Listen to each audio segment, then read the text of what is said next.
MSVA Tanong Series. Bakit ko nag virtual Miss assistant? Rika, bakit ka po nag-VA? Wala, trip ko lang. Miss Kat, bakit ka po nag-VA? Wala, gusto ko lang affirm lagi kausap ko. Miss RJ, bakit ka po nag-VA? Kasi nasa BM tulog. Uy! Russell, bakit ka po nag-VA?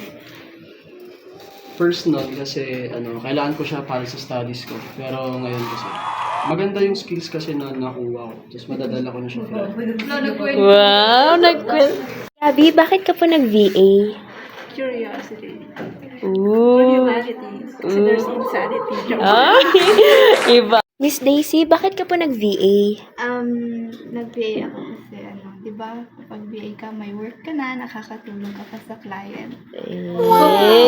Miss Jessie, bakit ka po nag-VA? Ako po sa Shopee.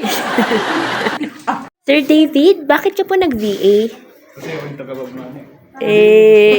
Miss Jella, bakit ka po nag-VA? Kasi mahilig ako magpuyat. Charot lang. To learn new skills. Miss Raf, bakit ka po nag-VA? Pagdusyon ng anak ko.